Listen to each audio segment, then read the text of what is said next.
This is Drake Passage, the most treacherous stretch of ocean on Earth, a maritime gauntlet that humans have avoided for millennia. In the popular imagination, the Panama Canal was built primarily to connect America's east coast to the wider world via a shorter route, and that is certainly true. But that wasn't the only reason. Another colossal motivation was to allow every commercial vessel to bypass this infamous 620-mile wide area between the tip of South America and the icy grip of Antarctica.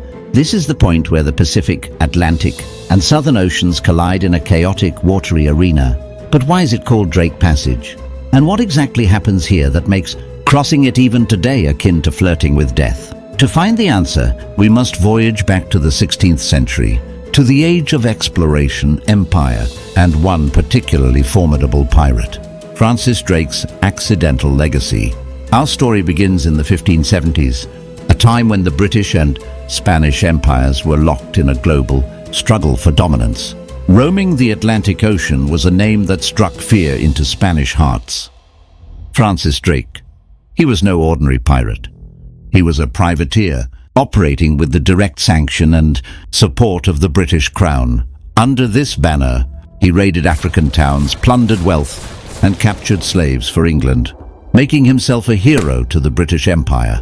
Eager to break Spanish control in the New World, Queen Elizabeth I and her advisors hatched a plan. Drake was to sail down the eastern coastline of South America, raiding Spanish settlements, before navigating the treacherous Strait of Magellan. He would then emerge in the Pacific to attack the weakly defended western coast of the continent, bringing it under British influence. The spoils of war? He could keep a significant share. The empire's interest was purely strategic. In December 1577, Drake set sail with 5 ships and 200 men. By April 1578, he reached Argentina. However, dissent brewed among his crew, threatening mutiny. In a brutal display of authority, Drake tried, convicted, and executed around 40 of the ringleaders. Abandoning 2 of his ships, he pressed on with the remaining 3 into the labyrinthine Strait of Magellan. He successfully entered the Pacific, but his triumph was short-lived. A ferocious storm scattered his fleet. One ship, assuming Drake was lost, turned tail and sailed back to England. The second ship was blown off course, vanishing into the mysterious, uncharted waters south of the strait. Drake, pursuing this lost vessel in his flagship, the Pelican, sailed to the edge of the known world. What he saw there must have frozen the blood of even this seasoned sailor. Instead of land, he faced a seemingly endless, violent expanse of ocean. Waves mountain high crashed against his ship under a broiling, storm-racked sky. The winds howled with a fury he had never encountered. In an era when world maps ended with speculative drawings of sea monsters, Drake had reached a literal dead end. He wisely concluded that to go further south meant certain death. No one knew what lay beyond. Antarctica was merely a theoretical terra australis incognita, the unknown southern land. Drake turned his ship around, retreating to the safety of the Pacific coast of South America to continue his raiding campaign. He eventually landed near modern-day San Francisco. Crucially, he was too terrified to attempt a return voyage via the southern route, fearing entrapment in that hellish sea, because his was the first recorded ship to reach this boundary and return to tell the tale. The tempestuous stretch of water earned its name, Drake Passage. It was a monument not to conquest, but to survival and the stark limits of human knowledge. Why Drake Passage is a natural monster. So, what makes this specific patch of ocean so uniquely dangerous? The answer lies in a catastrophic convergence of geography, physics, and meteorology. Number 1, the pinch point of the planet. Imagine the oceans of the southern hemisphere. They are, for the most part, unimpeded, able to circulate freely around Antarctica in the Great Antarctic Circumpolar Current. But at Drake Passage, something dramatic happens. The landmasses of South America and the Antarctic Peninsula squeeze together. This forces the entire planet-encircling current through a funnel only 620 miles wide at its narrowest point. There is no other landmass on Earth that constricts such a powerful global current in this way. Number 2, the collision of titans. This isn't just about one current. Drake Passage is the terrifying junction where three oceans meet. The relatively warmer Pacific and Atlantic smash into the frigid, dense waters of the Southern Ocean. This clash of titanic water masses, with vastly different temperatures and densities, creates perpetual instability. It's a perpetual battlefield where warm and cold air masses collide. This breeds an endless parade of intense low-pressure systems, storms. Number 3, the power of the flow. The result is a hydrological beast. The volume of water forced through the passage is staggering. It moves approximately 200 million cubic meters per second. To comprehend this, consider the Amazon River, the most powerful river on Earth by discharge. The flow through Drake Passage is over 600 times greater than the Amazon. This isn't a river. It's a continent of water on the move. Number 4, the waves of apocalypse. This ferocious flow, combined with howling winds, generates waves of legendary size. These winds scream across thousands of miles of open ocean, a distance known as the fetch. It is routine for waves here to reach 60 to 80 feet, or 18 to 24 meters. That is the height of a 6-story building. In extreme storms, rogue waves exceeding 100 feet have been recorded. For any vessel, even modern ones, such waves are catastrophic. They can break over the deck, smash superstructures, and roll ships onto their sides. Number 5, the icy grip. To the chaotic mix of wind and water, add bone-chilling cold. The waters streaming from Antarctica can drop sea surface temperatures to near freezing. Spray instantly turns to ice on ships, a deadly phenomenon called icing up. This ice can make a vessel top-heavy and unstable. The air temperature can plunge to 5 degrees C or 23 degrees C. With wind chill, it feels far colder, making survival in the water a matter of minutes. Number 6, the ultimate isolation. Finally, Drake Passage is one of the most remote places on the planet. To the south lies the uninhabited frozen desert of Antarctica. To the north, the savage southern tip of Chile. If a ship gets into trouble here, rescue is a distant hope, not a guarantee. You are quite literally on your own in one of nature's most violent arenas. A warning unheeded, Captain Cook and the Southern Quest. Drake's experience served as an unofficial warning for 2 centuries. The myth of Terra Australis Incognita persisted, but the southern seas were left largely alone. That changed with the Enlightenment and the rise of systematic exploration. Enter Captain James Cook, arguably the greatest explorer of his age, the man who had mapped New Zealand and the eastern coast of Australia. In the 1770s, Cook embarked on a mission to settle the mystery of the southern continent once and for all.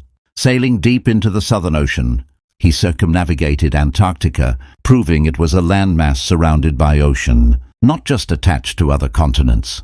However, he never actually sighted the mainland due to the impenetrable pack ice. On his return journey, his ship, the HMS Resolution, was caught in the fury of Drake Passage. Cook, a master mariner who had faced countless perils, was shaken to his core. His ship was tossed for days, surviving by skill and sheer luck.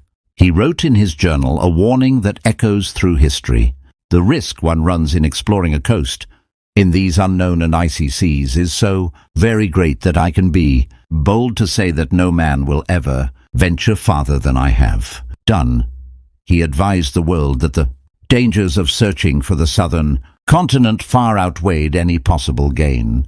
But as Cook himself exemplified, the human spirit is irresistibly drawn to the forbidden. The 20th century, confronting the worst piece of ocean. The 20th century, with its technological confidence, saw explorers finally target the South Pole itself. Yet Drake Passage remained the inescapable, deadly gateway. The story of Sir Ernest Shackleton in 1914-1916 is one of the greatest survival epics ever told. And it begins with Drake Passage's fury.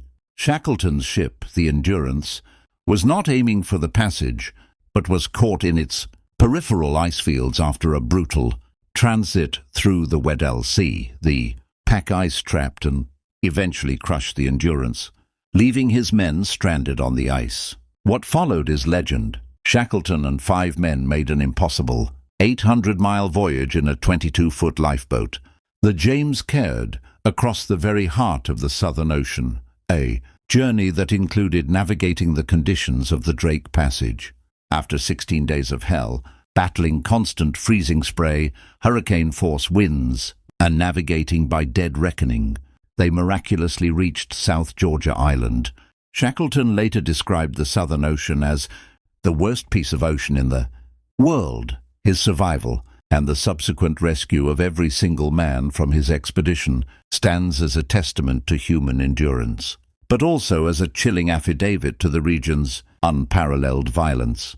The modern era, technology versus nature.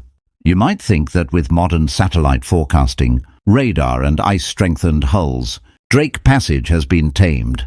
Not so. It remains a formidable challenge. In April 2012, a Brazilian documentary filmmaker, João Lara, and his crew of 4 were sailing a luxury cruiser through the passage when a sudden, violent storm erupted. Waves estimated at over 100 feet high picked up the 70-ton vessel and hurled it onto the rocky coast of Antarctica. Miraculously, the radio worked.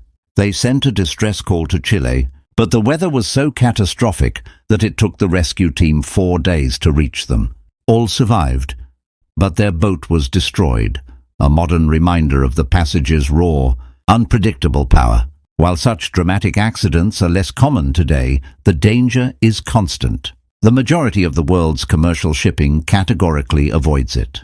For decades, the preferred routes were the Strait of Magellan or, after 1914, the Panama Canal. The Strait of Magellan, while narrow, foggy and tricky to navigate, is a sheltered inland passage compared to the open ocean slaughterhouse of the Drake. It was the highway for commerce between the Atlantic and the Pacific coasts of the Americas until the Panama Canal offered a faster, tropical alternative. The future, a canal in crisis and a passage reborn. Ironically, the dreaded Drake Passage might be due for a comeback. The Panama Canal, that marvel of human engineering built to avoid it, is now in crisis. Its operations are critically dependent on fresh water from Gatun Lake, which is increasingly plagued by severe droughts linked to climate change. Water levels drop, forcing the Canal Authority to restrict the number and draft depth of ships that can pass through. This creates delays, skyrocketing costs, and uncertainty for global trade. As a result, shipping companies are once again looking at the southern routes. Some ultra-large vessels that cannot fit in the Panama Canal already use the Strait of Magellan. In a future where the Panama Canal's capacity is permanently reduced, the long-abandoned route around Cape Horn and through the slightly safer fringes of the Drake Passage could see a significant resurgence in traffic. It's a stark reminder that nature always has the final say, often forcing us back to the paths we tried so hard to avoid. The essential gap, more than just a danger zone. Despite its fearsome reputation, Drake Passage is not just a no-go area.